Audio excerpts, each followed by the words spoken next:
Bienvenidos a La Voz Católica, el programa para toda la comunidad que le ayudará a vivir la fe en Jesucristo y a participar más activamente en su iglesia. Y ahora con ustedes, Blanca Prim y el Padre John Mario García.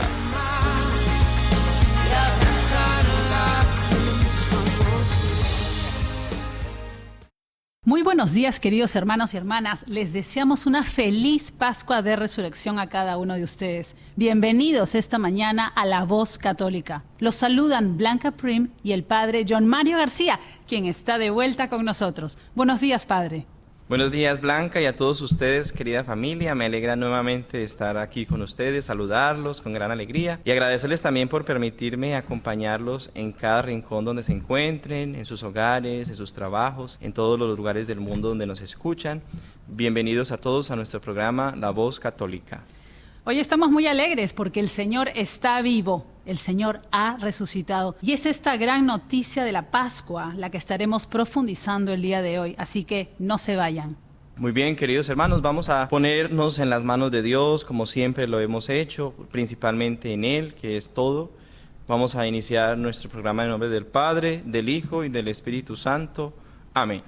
Cuando todo era oscuridad y parecía que el sol no volvería a brillar, tu amor se abrió camino, Señor. Tu amor fue demasiado fuerte, fue tan grande, fue tan profundo que no pudo contener la muerte. Los destellos emitidos por tu amor danzan y se extienden y resplandecen porque hoy llega la luz de la resurrección. Que el Dios de misericordia nos bendiga, que le alabemos cada uno de nosotros con la luz interior que hay en nuestra vida. Que la alegría de que el Señor Jesús resucitado viene a nosotros, ha cambiado nuestra historia, ha roto lo que ha sido y ha traído la oscuridad, que el Señor resucitado nos ayude a seguir brillando y a seguir alegre en nuestros corazones. Pidamos por cada uno de nuestros hermanos enfermos, por cada una de las personas que sufren, por todos aquellos que de pronto no han experimentado aún la Pascua, por todos aquellos que viven en oscuridad y en tiniebla, para que el Señor resucitado les ilumine, les traiga la luz, les traiga la alegría, les traiga la esperanza. Amén. Después de esta oración, hermanos, vamos entonces a introducirnos a la reflexión del Evangelio. El Evangelio que reflexionamos para el día de hoy es el Evangelio de San Juan, capítulo 20, del versículo 1 al 9. El primer día después del sábado, estando todavía oscuro, fue María Magdalena al sepulcro y vio removida la piedra que lo cerraba. Echó a correr, llegó a la casa donde estaban Simón y Pedro y el otro discípulo, a quien Jesús tanto amaba, y les dijo: se han llevado del sepulcro al Señor y no sabemos dónde lo han puesto. Salieron Pedro y el otro discípulo camino del sepulcro. Los dos iban corriendo juntos, pero el otro discípulo corrió más aprisa que Pedro y llegó primero al sepulcro. E inclinándose, miró los lienzos puestos en el suelo, pero no entró. En esto llegó también Simón Pedro, que lo venía siguiendo, y entró en el sepulcro.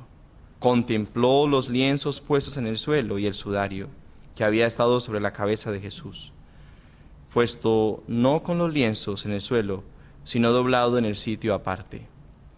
Entonces entró también el otro discípulo, el que había llegado primero al sepulcro, y vio y creyó, porque hasta entonces no habían entendido las Escrituras, según las cuales Jesús debía resucitar de entre los muertos. Palabra del Señor. Gloria a ti, Señor Jesús. Hermanos, este texto de San Juan es un texto bellísimo que podríamos traer y sacar muchas reflexiones de él, ¿no? Todos los años proclamamos el día de la Pascua, acompañamos a María Magdalena al sepulcro como símbolo de esa muerte en el silencio que hizo nuestro Señor. Este día y este texto nos insinúa un asombro y una perplejidad porque el sepulcro está vacío, porque no encontramos allí al Señor. En el sepulcro no hay vida y por ende, como no hay vida, no puede estar el Señor. Él se ha presentado como el resucitado, como la vida. Y María Magdalena descubre esta resurrección, pero no la puede interpretar todavía. Ella necesita también de la ayuda de los apóstoles. En Juan, esto es bien interesante porque el simbolismo que nos ofrece nos ayuda a nosotros a comprender el sentido de que María Magdalena busque a los discípulos y también nos ayuda a entender el sentido del discípulo amado. Muchos hemos hablado sobre el discípulo amado que es Juan, pero en el fondo nunca vamos a encontrar en los evangelios que nos digan que el discípulo amado era Juan. Tal vez el discípulo amado es el que hace lo que el discípulo amado hace en la Sagrada Escritura. El discípulo amado corre, alegre porque va a encontrarse con el Señor, pero también permite que Pedro, que es el jefe de la iglesia, entre primero y vea. El discípulo amado escucha y el discípulo amado reconoce al Señor. Tal vez es un llamado para nosotros para identificarnos con ese discípulo amado y seguramente nosotros, cuando hacemos lo del discípulo amado, también somos los discípulos amados. La figura simbólica, como les decía, es fascinante. Es la clave de la teología del evangelio que escuchamos hoy. Este corre con Pedro, corre incluso más que tras recibir la noticia de la resurrección. Es ante todo un discípulo y por eso es conveniente identificarlo, ¿no? Pero no sabemos quién es. Sin más, es un personaje concretamente histórico, no es una invención. Pero también tenemos que saber de qué se trata este discípulo amado que comparte también la intimidad de lo que el Señor quiere expresar a través de esta fe. Nos hace comprender también qué es lo que significa el infinito amor de la resurrección. Que las vendas que tenía el Señor no están, que encontramos el sudario en el suelo, que el cuerpo no lo encontramos. Tal vez significa que su presencia está entre nosotros y está de una manera diferente. Por eso, en este texto, hermanos, la resurrección es verdad. Nos propone una calidad de vida. Nada tiene que ver con la búsqueda de otras cosas, de otras propuestas de carácter social. Nada tiene que ver con el tema científico. No estamos hablando de la resurrección en el tema de la carne. Se trata de una calidad diferente, de un significado diferente que cambia rotundamente y profundamente la vida de los discípulos. Es absurdo para todo el mundo la muerte de Jesús, pero definitivamente es de gran significado y alegría su resurrección. Rechazar la resurrección sería rechazar nuestra fe, nos va a decir San Pablo. No solamente sería rechazar el misterio de Dios que nos dio la vida, sino también rechazar al mismo Dios que ha venido a la creación para darle una vida nueva. Por eso, sigamos reflexionando el tema de la resurrección. Vamos a continuar durante nuestros programas profundizando en este hermoso tema tan lindo, lo que significa de verdad la resurrección para el hombre de hoy. Pero también reflexionemos nosotros alrededor de este texto en la figura del discípulo amado. ¿Quién es el discípulo amado? ¿Cuándo hacemos nosotros las acciones del discípulo amado? ¿Cuándo nos comportamos como el discípulo amado? ¿Somos discípulos? ¿Corremos a encontrarnos con el Señor? ¿Dejamos que también la iglesia nos guíe en la figura de Pedro? Y cuando ya nos ha guiado, podemos entrar y realmente creer. Que el Señor nos ayude entonces a seguir reflexionando y contemplando este misterio de la resurrección. Así sea.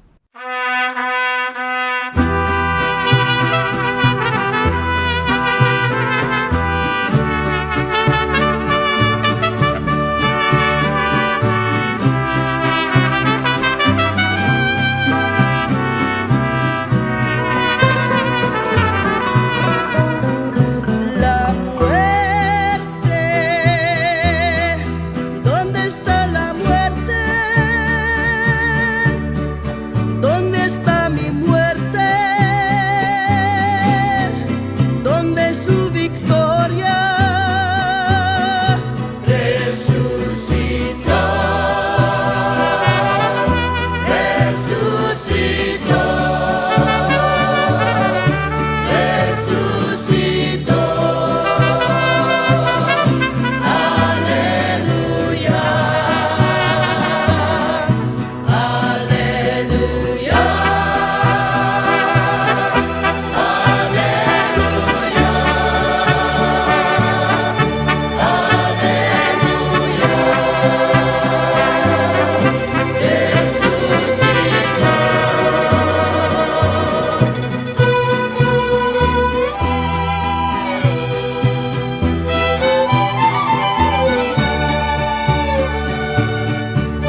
Escuchábamos Resucitó, tan bellamente interpretada por la mariachi Dona Peña y mariachi Flor y Canto. Y para muchos, esta canción tan típica para el domingo de Pascua nos puede traer recuerdos de las celebraciones de Semana Santa en nuestros países de origen. Muchas con grandes procesiones que duraban largas horas y grandes celebraciones de este misterio central de nuestra vida que acabamos de volver a revivir.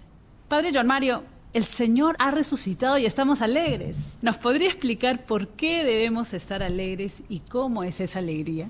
La canción parece tan hermosa, incluso porque todo el tiempo repite la canción, muerte, ¿dónde está la muerte? O sea, la muerte no está porque Jesús ha resucitado.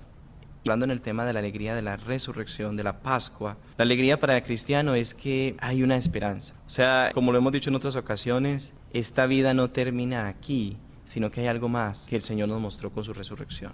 La vida de los discípulos se había llenado de tristeza, de desesperanza. Incluso nosotros lo escuchamos en el texto de los discípulos de Emaús. Iban dos discípulos caminando, iban tristes hacia Emaús porque estaban huyendo de Jerusalén, no querían encontrarse con la muerte, estaban llenos de dolor. Y en este camino hacia Emaús el Señor se les aparece y les ayuda a comprender lo que significa realmente la muerte y resurrección del Señor. Y cuando el Señor les explica y ellos comprenden lo que el Señor les estaba diciendo, se llenan de alegría. Dice el texto que se llenan de un gozo especial. Por eso la alegría de la Pascua es ese gozo de que nos podemos encontrar con el Señor, pero también de que podemos entender qué significa ese gran gesto de entrega por amor a la humanidad. Por eso también el cristiano no puede ser un cristiano triste. La alegría no podemos comparar nosotros como una emoción. Hoy estoy alegre porque el sol salió, pero cuando el sol se va vuelvo y me pongo triste. La alegría no es una cuestión emocional, por supuesto, tiene que ver con las emociones, pero no se puede centrar solamente en lo emocional. La alegría tiene que nacer desde el interior, como de la profunda confianza en que esto que creo, a pesar de mi debilidad humana y a pesar de mi fragilidad, es así. La alegría es una opción y eso es lo que me ayuda a mí a sostenerme a estar feliz y alegre. Nosotros conocemos, por ejemplo, la vida de muchos santos que en el fondo a veces sufrían mucho por las injusticias de la humanidad, que lloraban porque la humanidad no quería a Dios. Pero en el fondo, en medio de ese dolor que sentían por el pecado de la humanidad, tenían tanta alegría y tanto gozo. Porque, nuevamente les digo, la alegría no es solamente un sentimentalismo, es la certeza, la profunda certeza de que yo estoy con el que debo estar, que estoy al lado del capitán, como la canción que escuchamos mucho en nuestra comunidad hispana, yo voy en un barco donde Jesús es el capitán y no hay nada que temer. Entonces la alegría que debemos experimentar en este tiempo de la Pascua es esa alegría de saber y de tener la certeza de que Él está con nosotros, de que ha resucitado, de que cambia todos los horizontes oscuros y negativos que tenemos en nuestra vida, pero que por supuesto, como los discípulos, necesitamos abrirnos a contemplar y a entender ese misterio de la resurrección en nosotros. Qué bello y qué profundo, Padre. Gracias por esta explicación. Hemos entrado al tiempo de la Pascua. ¿Nos podría explicar por qué se llama Pascua, en qué consiste la Pascua y cuánto tiempo dura? Muy bien, me gusta porque es otro tema que podríamos reflexionar en el futuro con más tiempo, ¿no? Y con más profundidad. Gracias a Dios la iglesia tiene muchos temas. Ustedes saben que originalmente la Pascua cristiana nace de la Pascua judía, ¿no? En el antiguo Israel era una fiesta principalmente agrícola o pastoril que ya existía en la época de los cananeos, la celebraban el día 14 del primer mes del año Abib, antes del destierro de Babilonia, y esta celebración ellos pues comían frutos de la tierra y narraban también a sus hijos y a toda la descendencia lo que había sucedido cuando fueron liberados de la esclavitud de Egipto, el paso del Mar Rojo, todo esto principalmente para señalar que Dios los había liberado y que Dios había hecho grandes obras por ellos. Siempre en la Pascua judía narraban estos acontecimientos y los hijos lo repetían de memoria de generación en generación. Pues de la misma manera, en el tema cristiano se habla también de una liberación, ¿no? De un paso, ¿no? La Pascua, podríamos decir nosotros, es un paso, es el paso de algo que ya estaba antes a algo nuevo, como por ejemplo la Pascua de la esclavitud, y cuando pasaban el Mar Rojo fue la Pascua a la libertad. En la Pascua cristiana es como un paso diferente, es decir, estábamos en el pecado y pasamos a la vida de la libertad de los hijos de Dios, a la búsqueda de la santidad. Por eso, entre los cristianos, la Pascua se celebra en el acontecimiento de la resurrección. Y nos relata la última cena celebrada por Jesús junto con sus discípulos, porque Él celebra una cena pascual, la cena pascual judía. Jesús presenta el panásimo, las copas de vino, pronuncia la bendición sobre ellos, pero lo que transforma este acontecimiento son las palabras que dice Jesús. Este es mi cuerpo, esta es mi sangre. Y con su muerte el Señor se entrega como el cordero que sacrificaban en la Pascua judía. En ese momento entonces sucede la transformación de la Pascua judía a la Pascua cristiana. El Señor muere y con su muerte limpia los pecados, rompe la esclavitud del hombre y entonces celebramos una vida nueva. Qué bueno que nosotros podamos celebrar la Pascua cristiana con el mismo ímpetu y como con la misma pasión con que se celebraba la Pascua judía. Porque si nosotros hubiésemos vivido la esclavitud que vivieron los judíos allá en Egipto y hubiéramos tenido la posibilidad de ver que el mismo Dios nos liberó de esa esclavitud, yo creo que estaríamos llenos de tanta pasión con el momento de la Pascua y recordar ese momento tan importante que viviríamos la Pascua cristiana con mucho gozo. Pensemos en esa misma lógica, ¿no? Dios viene al encuentro de nosotros, nos libera del mal que habitaba en nosotros, de la oscuridad que habitaba en nosotros, del pecado y nos lleva a una vida nueva. Esto es lo más hermoso de la Pascua, es lo más hermoso de la entrega del Señor como Cordero. La Iglesia ha organizado este tiempo de la Pascua durante 50 días que finaliza con Pentecostés.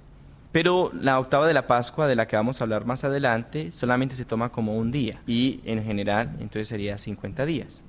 Acaba de mencionar el término octava de Pascua. ¿Nos podría explicar por qué se usa ese término y qué lo hace especial dentro de la liturgia?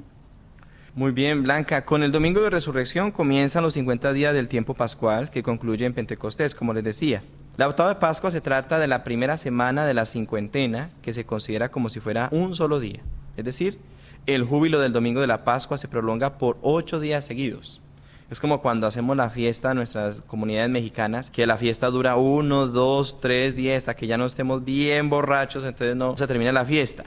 Pues la Pascua es una fiesta tan importante en la Iglesia Católica que necesita más tiempo que un día para celebrarse. Y por eso la octava de Pascua es una semana que es como un día de fiesta. Esto muy pocas personas lo sabemos, así que le agradezco muchísimo por esta explicación.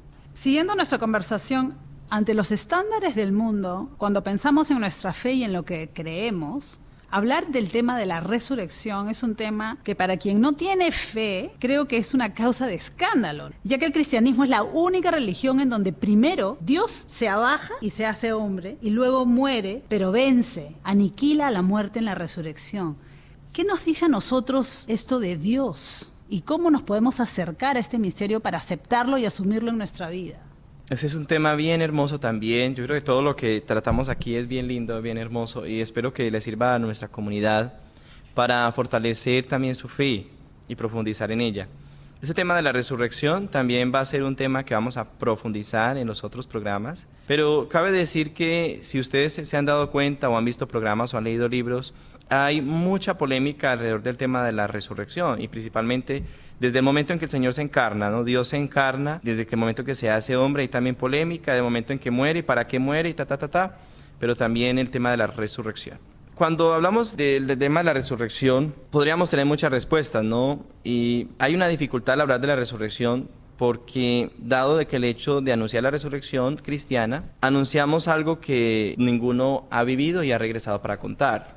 Nosotros estamos basados en la historia que nos cuentan los evangelios, el testimonio de los discípulos, y por eso es difícil hablar de la resurrección de Jesús, porque para hablar de esas cosas nosotros tenemos que experimentarla y tenemos que compararla con otra cosa. En la resurrección de Jesús no tenemos esa posibilidad de comparación con la fe cristiana.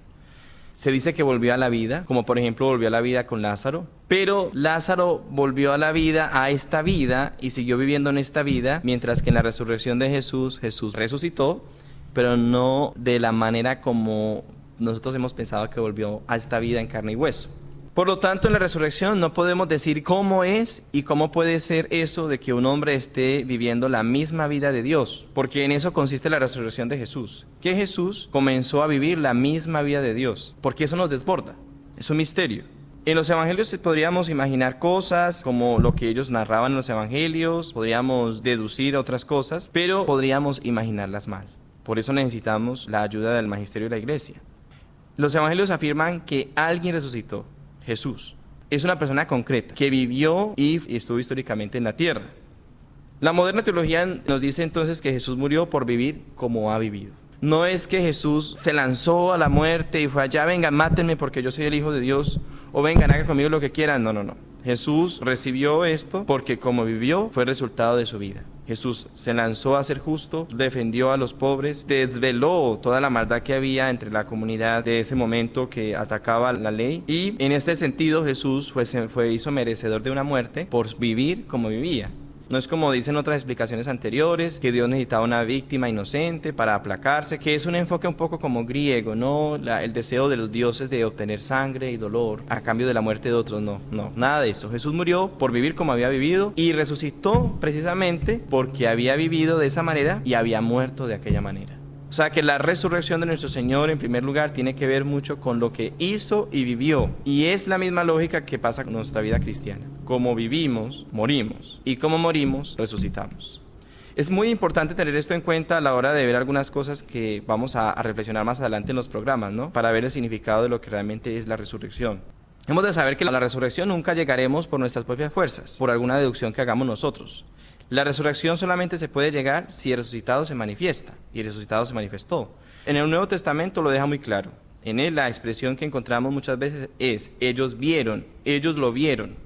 Recuerden también, por ejemplo, cuando escuchábamos de Tomás, que hasta que yo no vea, hasta que yo no meta mi dedo en sus llagas. Esas expresiones nos hablan del deseo de ver, y los discípulos nos dicen que vieron. Entonces, en griego dice, la palabra original en las escrituras dice aoristo, es decir, se manifestó, se dejó ver. Por tanto, hay que intentar llegar a esto de una manera con un poco más despacio.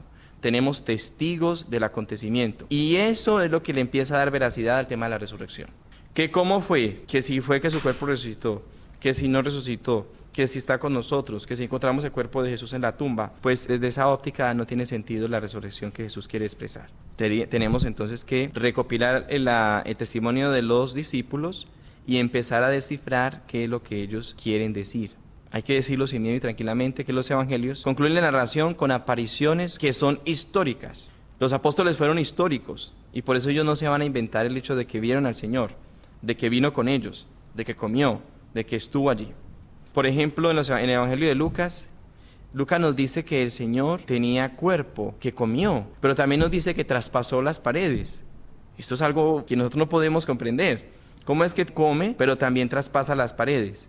Pues bien, es porque estamos tratando de entender la resurrección del Señor, pensando que fue que regresó a esta vida, a vivir aquí en la tierra, como si su cuerpo fuese otra vez a estar aquí. Pero su cuerpo se transformó de una manera diferente que los discípulos pudieron ver. Gracias, Padre, por su respuesta. ¿Podría decirnos ahora cómo nos toca vivir en estos 50 días de la Pascua y cómo podemos prepararnos para el día grande también de Pentecostés? Pensaba en este tema y pensaba mucho en las actitudes de muchos de nuestros hermanos cristianos, que las iglesias son llenas el día del Viernes Santo. Todo el mundo alrededor del dolor y recordando la muerte de nuestro Señor, que es necesario para llegar a la resurrección, pero las iglesias vacías el domingo de la Pascua. La actitud de estos 50 días es una actitud de alegría y de gozo. Es un gozo, como le decía ahora, un gozo que nace de la profunda convicción de que estamos con el que debemos estar, con el mero mero. Y en ese sentido, esta alegría no nos puede dejar a nosotros quedarnos siempre en el Viernes Santo, pero tenemos que pasar por el dolor. Todo este gesto de amor y de entrega del Señor para comprender el sentido de la Pascua. También llama mucho la atención a nosotros los sacerdotes en el tema que vivimos la Pascua, estamos felices y ve uno gente con unos dolores de arrepentimientos y una carga de pecados y llegó a confesarse después de la Pascua con un montón de cosas que uno dice, bueno, ¿y dónde está la Pascua que está viviendo?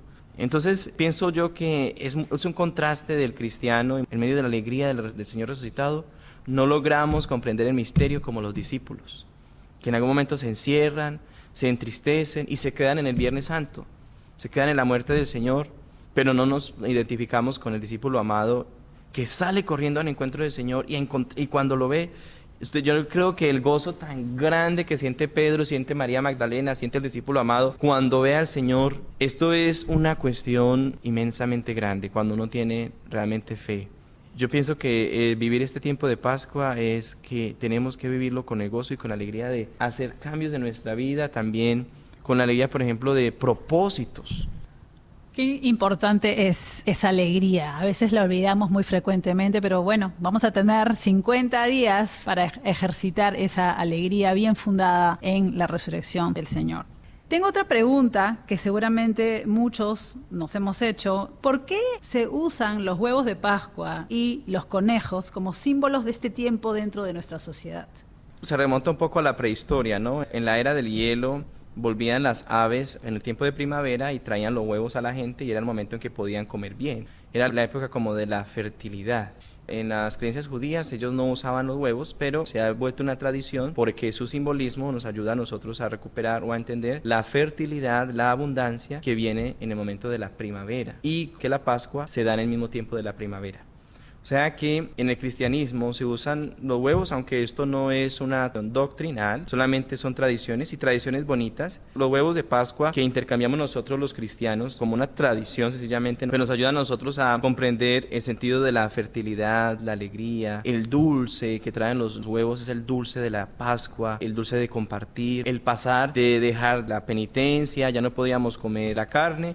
Los huevos significan también en la Pascua cristiana, significan la carne que ya podemos comer en la Pascua, significan también el gozo de la Pascua, significa también la fertilidad, como les decía a ustedes, en el tema de la primavera. Pero lo importante de esto es que estos huevos, ya sean de azúcar, ya sean de chocolate, nos ayudan a celebrar un acontecimiento especial e importante en el tema de la Pascua. Y se hacen muchos juegos con los niños, están bien, pero hay que explicarles a los niños el sentido de los huevos.